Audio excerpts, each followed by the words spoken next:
शिवसेना पक्ष आणि चिन्हाचा संघर्ष सुप्रीम कोर्टामध्ये सुरू आहे। आज 8व्या दिवशी ठाकरेंचे वकील देवदत्त कामत यांनी जोरदार युक्तिवाद केलेला आहे। कालच्या सुनावणीमध्ये जशी कपिल सिब्बल यांनी धनुष्यबाण गोठवण्याची मागणी केलेली होती तशीच मागणी आज देवदत्त कामत यांनी सुद्धा केलेली आहे। तर 2018 ची पक्षघटना असंविधानिक आहे असा युक्तिवाद शिंदेंचा नव्हता असं म्हणत कामत यांनी ठाकरेंची बाजू जोरदारपणे कोर्टात मांडलेली आहे। आता या प्रकरणाची पुढील सुनावणी ही 2 सप्टेंबरला होणार आहे। बघूयात आजच्या सुनावणी संदर्भातला एक स्पेशल रिपोर्ट।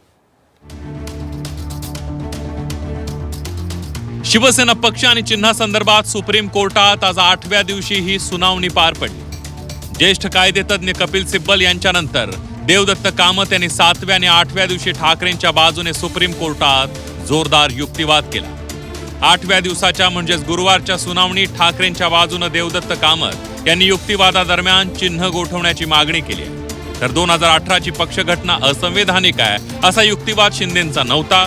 निवडणूक आयोगाला दिलेल्या पत्रात असा उल्लेख नव्हता असा जोरदार युक्तिवाद देवदत्त कामत यांच्याकडून करण्यात आला। आज कोर्टात नेमका काय युक्तिवाद करण्यात आला, त्यातले महत्त्वाचे 11 मुद्दे काय बघूया। विधानसभा अध्यक्षांवरील विश्वास आम्ही गमावलाय, त्यांनी घेतलेला निर्णय हा चुकीचा आहे। अध्यक्षांनी प्रकरण योग्य पद्धतीने हाताळलं नाही। कोर्टाला आमदार अपात्र करण्याचा अधिकार आहे। आमदारांनी पक्षांतर केल्याचा लाभ आधीच उपभोगला, आजही आमदार पक्षांतराचे फायदे घेत आहेत। अपात्रतेच्या निर्णयाआधीच विधानसभा अध्यक्षांनी पक्ष आणि चिन्ह एकनाथ शिंदेंना दिलं। 5 पैकी 3 आमदार फुटले तर पक्ष त्यांचा कसा होणार? पक्ष त्यांना देऊन टाकणार का? धनुष्यबाण चिन्ह देत नसाल तर ते गोठवा।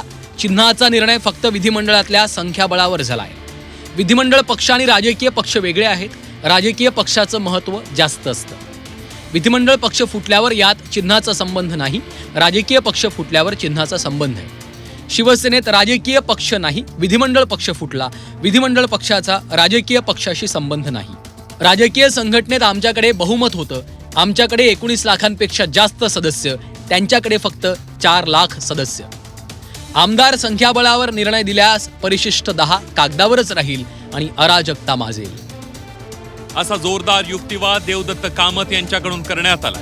एकीकडे सुप्रीम कोर्टात जोरदार युक्तिवाद सुरू आहे तर दुसरीकडे कोर्टाबाहेर ठाकरे आणि शिंदेंच्या नेत्यांमध्येही शाब्दिक चकमकी सुरू असल्याचं पाहायला मिळत आहे। कायद्याप्रमाणे शिंदेंचे आमदार अपात्र व्हायला हवे याआधीच्या अनेक निकालांचा दाखला कोर्टाला दिल्याचं ठाकरेंच्या शिवसेनेचे खासदार अरविंद सावंत यांनी म्हटलंय। त्यासोबतच चिन्ह गोठवण्याची ही मागणी करण्यात आल्याचं सावंत यांनी सांगितलं।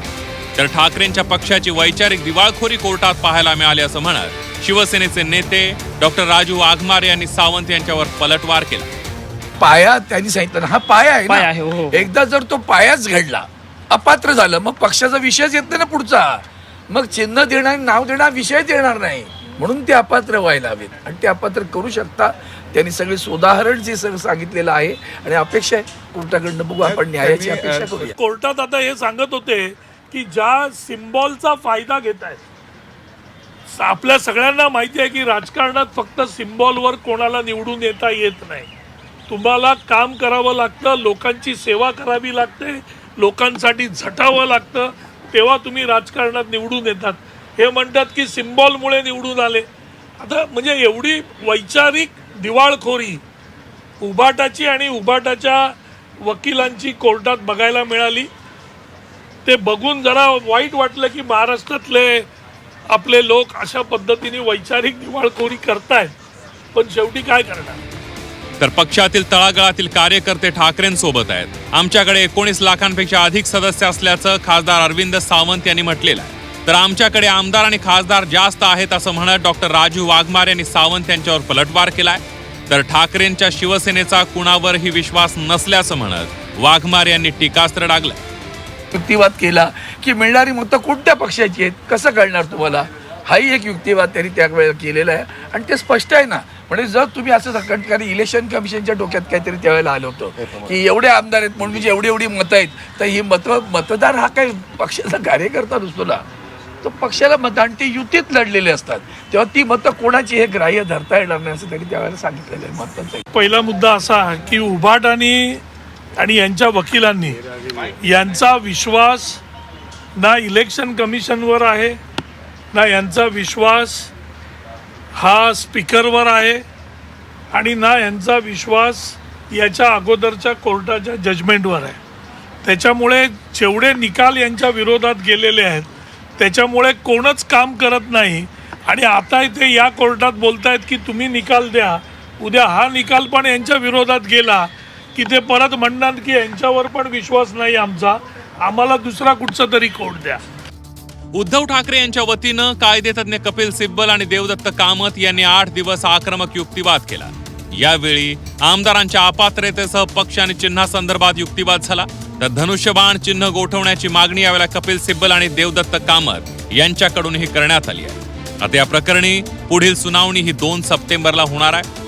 2 सप्टेंबरला एकनाथ शिंदेचे वकील कोर्टात युक्तिवाद सुरू करतील. आता ठाकरेंचे मुद्दे शिंदे कोर्टात कसे खोडून काढतात, कोणते नवीन मुद्दे कोर्टासमोर सादर केले जातात, त्याकडे राज्यासह संपूर्ण देशाचं लक्ष लागलंय. ब्युरो रिपोर्ट, झी 24 तास.